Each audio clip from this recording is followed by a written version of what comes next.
எல்லாருக்கும் வணக்கம். நான் உங்கள் Balavidya. Welcome to Vidyu's kitchen.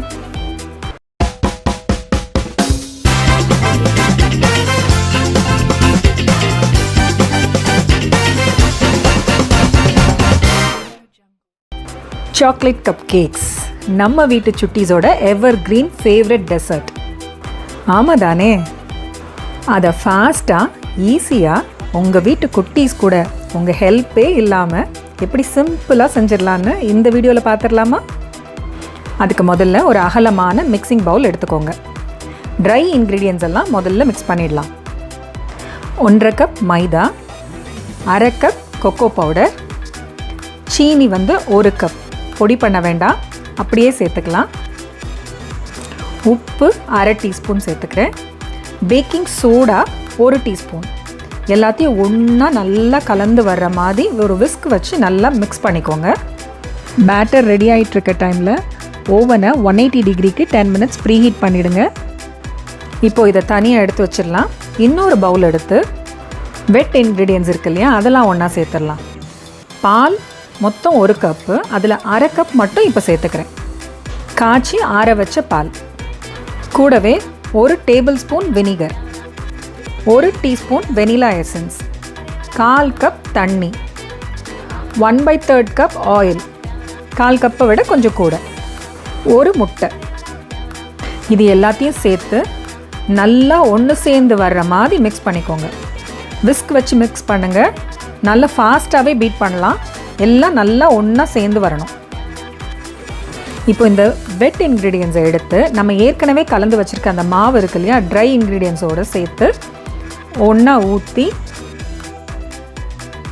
ஒரு விஸ்க் வச்சு மெதுவாக எல்லாம் ஒன்று சேர கலர்ற மாதிரி மிக்ஸ் பண்ணிக்கோங்க. எல்லாம் கலந்து வரவும் கொஞ்சம் திக்காக இருக்கும். இப்போ நம்ம மீதி எடுத்து வச்சுருக்கோம் இல்லையா 1/2 கப் பால், அதை சேர்த்துடலாம். நல்லா எல்லாத்தையும் விஸ்க் வச்சு கலந்துக்கோங்க. ஈரம் இல்லாத இடமே இருக்கக்கூடாது. மாவு எங்கேயும் திட்டுத்திட்டாக தெரியக்கூடாது. ஸோ நல்லா மிக்ஸ் பண்ணிவிடுங்க. இப்படி இந்த மாதிரி போரிங் கன்சிஸ்டன்சிக்கு வரணும். இப்படி தண்ணியாக இருக்கேன்னு பயந்துடாதீங்க.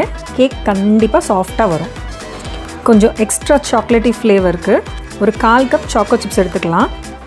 1/4 டீஸ்பூன் மைதாவோடு சேர்த்து கலந்துக்கோங்க. இப்படி செய்கிறது எதுக்குன்னா, சாக்கோ சிப்ஸ் மொத்தமாக அடியில் போய் செட்டில் ஆகாமல் நம்ம ஓப்பன் பண்ணி பார்க்கும்போது இடையில அங்கங்கே மெல்ட் ஆகி தெரியணும்ல, அதுக்காக தான். ஒரு கப் கேக் ட்ரேயில் கப் கேக் லைனர்ஸ் போட்டு அடுக்கி எடுத்து வச்சுருக்கேன்.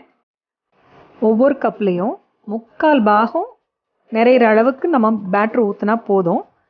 பேக் ஆகும்போது கேக் ரைஸ் ஆகும் இல்லையா, அதுக்கு நம்ம கொஞ்சம் இடம் விட்டுருக்கோம். இல்லைன்னா கேக் ஓவர்ஃப்ளோ ஆகிடும்.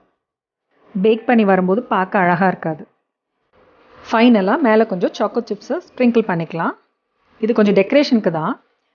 ஒருவேளை நம்ம பட்டர் க்ரீம் ஃப்ராஸ்டிங்லாம் பண்ணுறதா இருந்தால் இது தேவையில்லை. இனி வர்ற வீடியோஸில் நான் ஃப்ராஸ்டிங்லாம் எப்படி பண்ணுறதுன்னு சொல்கிறேன். இப்போது ரெடியான இந்த பேட்டரை 180 டிகிரிக்கு 25 நிமிஷம் பேக் பண்ணி எடுக்கணும்.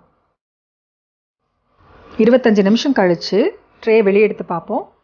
கேக்கில் ஒரு டூத் பிக்கை இன்சர்ட் பண்ணுங்கள். இல்லை ஒரு ஸ்கியூவர்ஸ் ஏதாவது ஒன்று இன்சர்ட் பண்ணி பார்த்தீங்கன்னா கேக் அந்த கம்பியில் ஒட்டாமல் வரணும். அப்படி வந்துச்சுன்னா கேக் பேக் ஆகிடுச்சின்னு அர்த்தம். தொட்டு பார்த்தா நல்லா சாஃப்டாக இருக்கும். இப்போ அதை வெளியே எடுத்து ஆற வச்சிடலாம். ஒன்று எடுத்து ஓப்பன் பண்ணி பார்க்கலாம். சாஃப்டாக மாய்ஸ்டாக எப்படி இருக்குது பாருங்கள். தேவையான இன்க்ரீடியன்ஸ் மட்டும் கையில் இருக்குதுன்னு வச்சுக்கோங்க. ப்ரிப்பரேஷன் டைம் 10 நிமிஷம் தாங்க. பேக் பண்ண வேணால் 25 நிமிஷம் ஆகலாம். ஸோ சீக்கிரமாக ஒரு சூப்பர் டெசர்ட் பிள்ளைங்களுக்கு ரெடி ஆகிடும். யோசிக்காமல் செஞ்சு கொடுங்க. உங்கள் டவுட்ஸ் அண்ட் குவரிஸ் எதுவாக இருந்தாலும் கமெண்ட்டில் மென்ஷன் பண்ணுங்கள். கண்டிப்பாக ரிப்ளை பண்ணுறேன். Stay tune for more videos. Thanks for வாட்சிங்.